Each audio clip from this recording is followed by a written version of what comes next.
Sí, ese es un tema, me parece muy importante y además sensible para estos tiempos, ¿no? Se ha formado, diríamos, dentro de lo que es el Estado, lo que es una comisión de alto nivel para ver el tema de las reparaciones. Y en cierto modo se ha tratado de expandir lo que ha sido el reconocimiento de los daños y los prejuicios que sufrieron las personas en el periodo del terrorismo, más allá de lo que estableció inicialmente, diríamos, como categoría de víctima el informe final de la Comisión de la Verdadera Reconciliación. Entonces es el número de personas que fueron, diríamos, reconocidas en términos de víctimas directas e indirectas en el informe final de la CNR se ha expandido con lo que ha sido la Comisión de Alto Nivel y la formación de comisiones para la reparación de las víctimas. Entonces, hoy en día se cuantifica y hay un registro único de víctimas al cual se puede acceder por internet, un número, diríamos, mucho más alto de lo que llamaríamos serían víctimas en el Perú. Ahora, eso obviamente se organizó después de la publicación del informe final de la Comisión de la Verdad y la Reconciliación, como un registro activo que fue creciendo en los últimos años, con el cual el Estado, el gobierno, quería primero identificar quiénes eran esas víctimas directas e indirectas, y ahí hay una categoría importante que, por ejemplo, no se había visualizado con mucha precisión en el informe final, la categoría del desplazado, que básicamente es el que, por motivos del conflicto armado interno, migraron de sus lugares de origen a las ciudades y especialmente a ciudades como Lima, y donde una buena cantidad de población ha sido registrada en esa categoría y el Estado ha reconocido, les ha de alguna manera tratado de compensar con algunas facilidades materiales, por terrenos, algunas prestaciones económicas y también lo que serían cuestiones de becas de estudio para los hijos de los familiares, ¿no? Y los parientes cercanos. Ahora, ese diríamos es el aspecto más material de todo el asunto, porque hay un aspecto además, como señalaste, humano, ¿no? O sea, la cuestión, por ejemplo, de la dignificación, que es un aspecto importante en el proceso de reparaciones y de lo que es la justicia transicional, es decir, de que la víctima o la persona que ha sido afectada no sea simplemente alguien pasivo que recibe un bien material y con eso ya se considera reparable, ¿no? Acá también hay una cuestión de parte de las autoridades de reconocer la especificidad y la particularidad de cada uno de estas víctimas que sufrieron diversos tipos de daño, violencia, ¿no? Entonces lo primero es reponerles la dimensión moral de la dignidad de la persona. Y en ese aspecto, diríamos, sí hay elementos que todavía no se han desarrollado, no se han trabajado muy claramente. Existe, diríamos, por ejemplo, políticas o diríamos algunas acciones específicas que, por ejemplo, se hacen en el lugar de la memoria, que tiene que ver con el tema de la conmemoración, o sea, el recordar fechas y momentos de eventos traumáticos para poblaciones que sufrieron violaciones de derechos humanos. Entonces, se señala un espacio, un lugar donde la autoridad del Poder Ejecutivo, en este caso el gobierno, a través del Ministerio de Justicia, hace una conmemoración, ¿no? Y es lo que se hace en coordinación con el lugar de la memoria, donde es el lugar donde se hacen estos lugares de conmemoración y hasta de disculpas públicas de algunas personas, de algunas víctimas, y se ponen algunas placas en el lugar de la memoria, ¿no? Pero esto todavía es una situación que apenas está comenzando a darse. A instancias también de órdenes, diríamos, de la Comisión Interamericana de Derechos Humanos o diríamos, del Ministerio de Justicia, y en el Poder Judicial que tiene que pasar por el tamiz también del Poder Judicial, que tiene que sentenciar casos para que luego de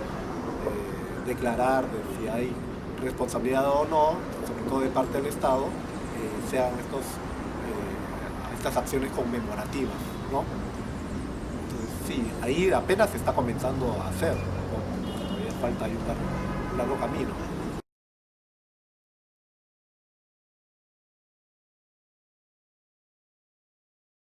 Mira, justo hace unas semanas hablé con un connotado psiquiatra peruano que trabaja en Estados Unidos, que acaba de ser nombrado además un miembro importante en la academia, diríamos, psiquiátrica en el Perú, y me decía de que apenas se están comenzando a sentar a través de una ley que ha salido hace unos meses, creo, este año, una ley acerca de salud mental, donde precisamente se están comenzando a abordar ya los temas de la salud mental, y que uno de esos aspectos tiene que ver con el periodo de conflicto armado interno. Pero mira, esto estamos hablando del 2019 y estos hechos sucedieron hace ya casi 40 años, o sea, desde el inicio, ¿no? Y se terminó, diríamos, en el año 2000, pero bueno, es mejor tarde que nunca. Y al margen de lo que haya podido hacer el Estado, sin embargo, ha habido acciones de parte de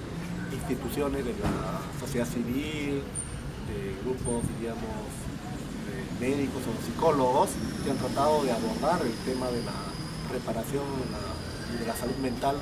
y las secuelas a partir de las secuelas del conflicto armado interno, ¿no? Pero esto ha sido un trabajo, diríamos, a nivel mucho más aislado, mucho más focalizado, con grupos de profesionales que a título, digamos, de una asociación o una organización apenas lo han trabajado, pero digamos, grupos aislados. Todavía falta de parte del Estado poner en ejecución ya lo que sería esta ley de salud mental, ¿no? Entonces eso es lo que está pendiente de hacerse. Ojalá se cumpla, ¿no? Ya por eso la ley ya se ha implementado y está proyectándose ya o programándose un presupuesto. O sea, estas cosas andan básicamente con normas, reglamentos que hagan viable las normas y un presupuesto que haga viable de que los profesionales de la salud, médicos, psicólogos, trabajadores sociales y todos los profesionales que de alguna manera puedan participar y colaborar con el tema de la salud mental, sobre todo por estos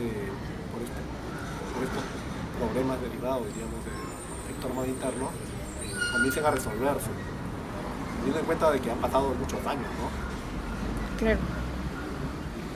Claro, pero hay que diríamos también el tema de que no solamente hablamos de individuos, sino también de colectivos, de Comunidades, ¿no?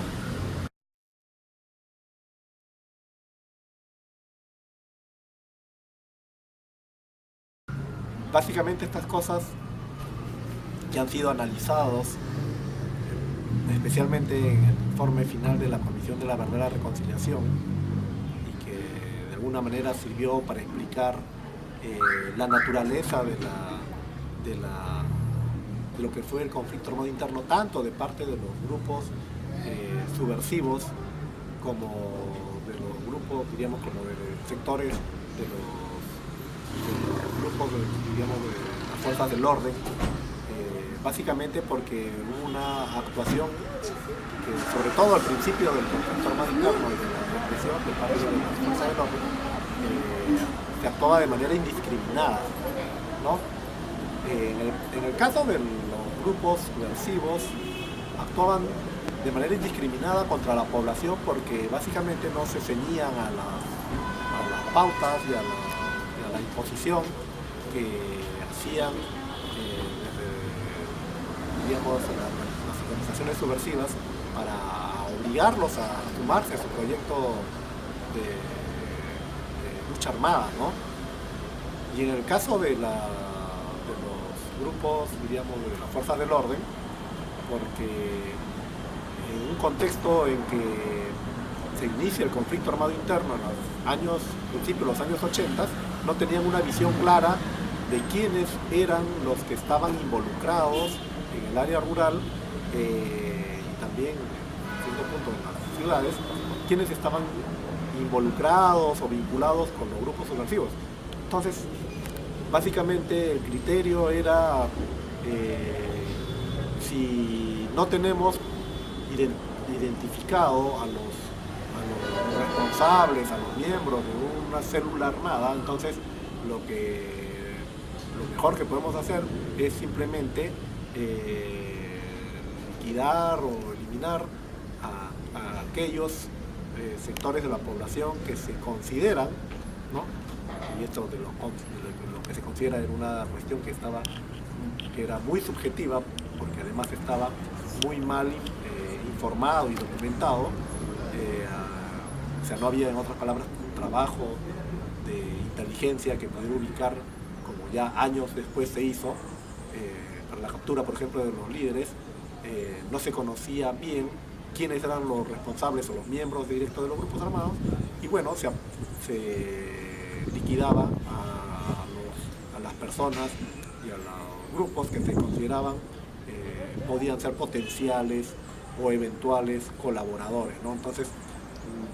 no se atacaba, diríamos, el problema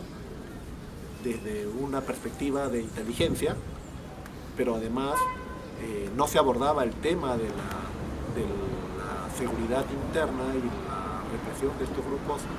subversivos desde una perspectiva de derechos humanos, que era una de las cuestiones que menos se conocía y menos se trataba en el Perú de la década de 1980. Recién a finales de la década de los 80, y cuando ya se ve de que hay muchas matanzas indiscriminadas y, bueno, delitos de lesa humanidad, es que recién se comienza a tomar el tema de los derechos humanos como un tema o como, diríamos, un eje importante en la lucha contrasubversiva. Y de parte, diríamos, de los grupos subversivos, bueno, ellos no manejaban o no tenían, simplemente no les interesaba el tema de los derechos humanos.